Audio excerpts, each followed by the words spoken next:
भले ही कांगड़ा घाटी में बरसात के दौरान पैराग्लाइडिंग सहित अन्य साहसिक गतिविधियां प्रतिबंधित रहेंगी, इसके बावजूद जिला पर्यटन विभाग पर्यटकों से घाटी में घूमने आने की अपील कर रहा है। बरसात के दौरान 15 जुलाई से 15 सितंबर तक पैराग्लाइडिंग पर प्रतिबंध रहता है। पर्यटन विभाग कांगड़ा घाटी की खूबियों का बखान करते हुए पर्यटकों को बरसात के दौरान यहां घूमने आने के लिए आमंत्रित कर रहा है। जिला पर्यटन अधिकारी विनय धीमान ने मानसून में तमाम पर्यटन पनाहगाहों में से कांगड़ा को बेहद सुगम और सुरक्षित पनाहगाह बताया है। यही नहीं, प्रदेश की सुक्खू सरकार भी इसलिए ही कांगड़ा को पर्यटन की राजधानी के तौर पर विकसित होते देखना चाहती है। शायद यही वजह है कि इसे पर्यटन की राजधानी बनाने का सत्ता में आते ही ऐलान कर दिया था। दरअसल ट्रैकिंग, पैराग्लाइडिंग के अलावा भी कांगड़ा में पर्यटन की वो अपार संभावनाएं हैं जो शायद ही कहीं और देखने को मिले।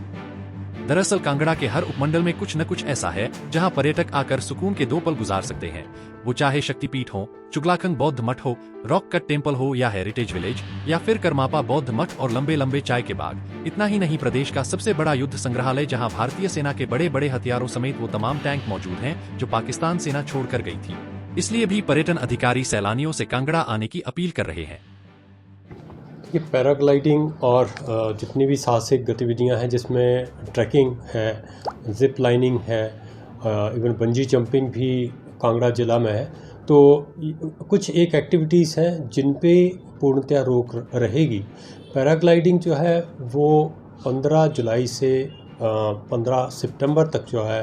मॉनसून के चलते बंद रहेगी और रूल्स में ही जो HP एरोस्पोर्ट्स रूल्स हैं 2022 के, उसमें ही ये प्रावधान किया गया है कि इस समय जो है वो पर्यटकों की सुरक्षा के लिए जितनी भी एक्टिविटीज़ हैं इनको बंद रखा जाए। साथ ही जो ट्रैक्स हैं जिसमें हायर रीचेस के ट्रैक्स हैं जहाँ पे स्लाइड प्रोन एरियाज़ हैं उन पे भी क्योंकि काफ़ी फॉग रहता है इस समय में तो हादसे हो सकते हैं, ऐसे ट्रैक्स पे भी जो है वो पर्यटकों का जाना उस पर मना रहेगा। और साथ में जो सॉफ्ट एक्टिविटीज़ हैं जिसमें जिप लाइनिंग है, बंजी जंपिंग है, वो वेदर जैसे जिस तरह की सिचुएशन होगी उस तरीके से उन एक्टिविटीज़ को चलाया जा सकता है क्योंकि कंपैरेटिवली वो सिक्योर एक्टिविटीज़ मानी जाती है। देखिए, हमेशा की तरह जो भी जैसे ट्रैकिंग के इसमें अगर कोई वायलेशन होती है ऑर्डर्स में तो डिज़ास्टर मैनेजमेंट एक्ट के तहत डिस्ट्रिक्ट मजिस्ट्रेट ही ऑर्डर्स इसमें निकालते हैं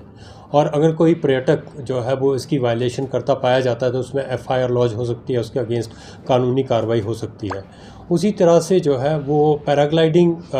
हालांकि सारे रिस्पॉन्सिबल हैं और इस तरह की अब तक कोई भी